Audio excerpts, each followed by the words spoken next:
السلام علیکم ورحمۃ اللہ۔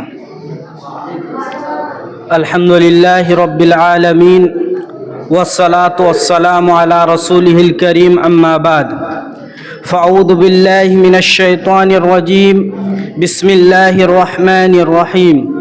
ادعو الی سبیل ربک بالحکمۃ والموعظۃ الحسنہ وجادلہم باللتی ہی احسن۔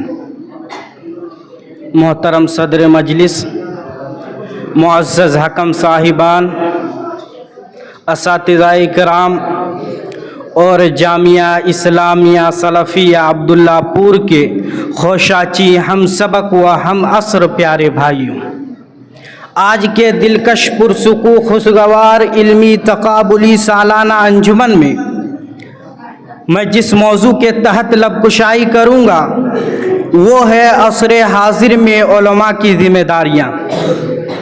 حضرات گرامی، موجودہ دور مادہ پرستی اور ٹیکنالوجی ترقیات کا دور ہے۔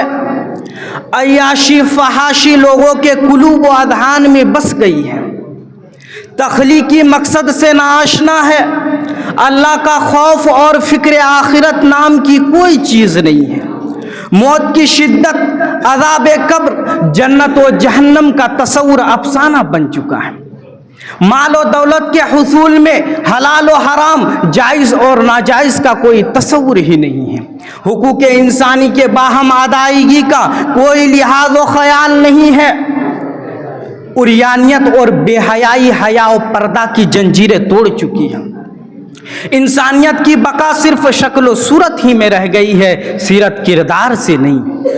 ایسے پرآشوب اور نازک سے نازک تر حالات میں خیر امت کے علماء حضرات پر اہم ترین ذمہ داریاں عائد ہوتی ہیں، کیونکہ خیر امت کے علماء اکرام انبیاء علیہم السلام کے تعلیمات کے وارث ہیں۔ یوں تو امت مسلمہ کے تمام فرد، خواہ مرد ہو یا عورت، کے بارے میں اللہ تعالیٰ کا فرمان ہے، اخرجت للناس، یعنی امت مسلمہ کا وجود کا مقصد ہی لوگوں کو فائدہ پہنچانا ہے۔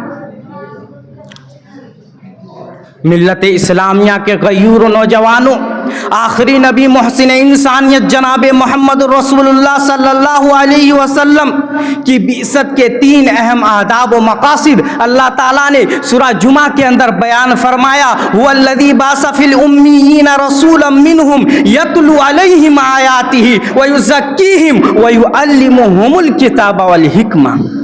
قرآن آیات اور تعلیمات نبوی کا بیش قیمت ذخیرہ علماء امت کے پاس اصلی صورت میں محفوظ ہے، جس میں مخلوق کو خالق ارض و سما کے ساتھ جوڑنے، گناہوں اور برائیوں کا احساس دلانے اور دونوں عالم میں اللہ کی رحمت کی مستحق بننے کے واضح تعلیمات موجود ہیں۔ نیز اللہ تعالیٰ نے علماء کرام کو دعوت اللہ کے طریقے بھی بتائیں اور اصول بتائیں، کیونکہ علماء اکرام انبیاء علیہم السلام کے وارث ہیں، تو ان پر بھی یہ فرض ہے کہ وہ لوگوں کو اللہ کے دین کی طرف بلائے۔ تو کیسے بلائے؟ اللہ تعالیٰ نے فرمایا، ادعو الی سبیل ربک بالحکمہ والموعظۃ الحسنہ وجادلہم باللتی ہی احسن۔ آیت مذکورہ میں اللہ تعالیٰ نے دعوت اور ارشاد کے 3 طریقے اور 3 اصول بیان کیے گئے ہیں۔ لوگوں کے ذوق اور مزاج کے مطابق ان طریقوں کو حسب ضرورت اختیار کیا جائے۔ دردمندان اسلام، میں آپ کو یہ بھی بتاتا چلوں